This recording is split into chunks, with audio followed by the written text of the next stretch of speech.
मैंने देखा कि गांव की एक अम्मा प्याज के ऊपर कोलगेट लगा रही थी। यह देखकर मैं हैरान हो गया। मैंने उन अम्मा से कहा, अरे अम्मा, ये आप क्या कर रही हैं? भला इस तरीके से प्याज के ऊपर कोलगेट कौन लगाता है? ऐसे तो सारी की सारी कोलगेट जो है वो ख़राब हो जाएगी और प्याज भी हमारा जो है वो ख़राब हो जाएगा।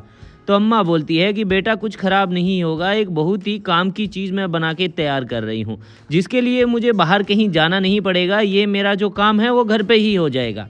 मैंने उनसे कहा, अम्मा, ऐसी कौन सी चीज़ है जो आप घर पे बना के तैयार कर रही हैं और जिसके लिए आपको बाहर नहीं जाना पड़ेगा, और उसके लिए हमें क्या क्या चीज़ की ज़रूरत पड़ेगी?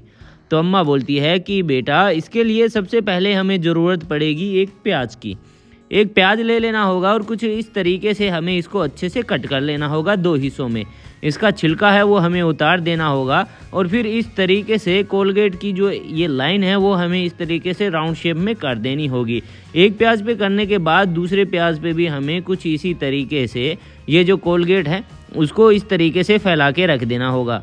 मैंने अम्मा से कहा, अम्मा, आखिर ऐसी कौन सी खास चीज़ बना के तैयार कर रही हैं? वो तो आपने मुझे बताया ही नहीं। तो अम्मा बोलती है कि बेटा, बस मैं वही बताने की तुम्हें कोशिश कर रही हूँ। इस तरीके से कोलगेट लगाने के बाद प्याज के ऊपर हमें क्या करना होगा, बेकिंग सोडा ऐड कर देना होगा। जिस सोडे का इस्तेमाल हम दही जमाने में, पनीर बनाने में करते हैं, उसी सोडे का इस्तेमाल हमें इस पर भी करना होगा।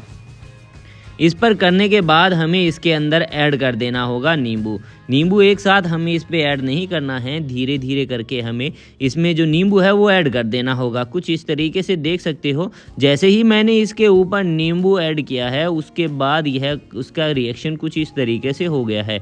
इसमें प्याज के ऊपर कोलगेट के अंदर तुम्हें जगियाँ सी दिखाई दे रही होगी, बस यही रिएक्शन होना ज़रूरी है।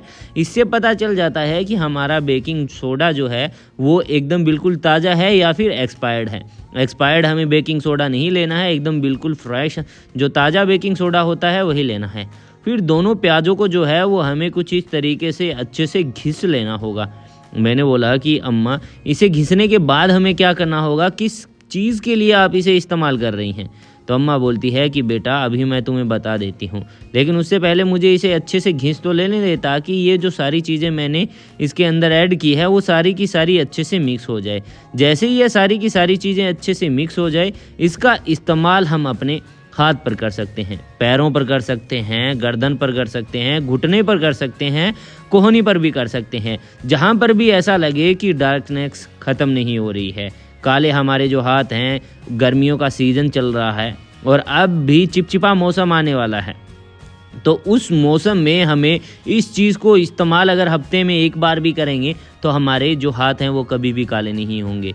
जैसे कि 2 तरह के हमारे जो हाथ है वो दिखते हैं, वो बहुत ही ज़्यादा गंदे लगते हैं। तो इस तरीके से अगर हम प्याज का इस्तेमाल करेंगे, हाथ पर, कोहनी पर, घुटनों पर, गर्दन पर, कहीं पर भी कर लो, इंस्टेंट रिजल्ट देखने को मिलेगा। हाथ का जितना भी कालापन है वो सारा का सारा जड़ से ख़त्म हो जाएगा और एकदम बिल्कुल गोरा चिट्टा हमारा हाथ हो जाएगा, एकदम बिल्कुल फेयर हमारी स्किन हो जाएगी। हम पार्लर सैलून तो जा नहीं सकते क्योंकि गाँव के लोग हैं और गाँव से शहर काफ़ी दूर पड़ता है, इसलिए ये जो देसी जुगाड़ है हम घर पे ही कर लेते हैं, जिससे हमें बहुत ज़्यादा फ़ायदा भी होता है और हमारे पैसे भी बच जाते हैं और एक ओरिजिनल और देसी चीज़ घर पे बन के तैयार हो जाती है।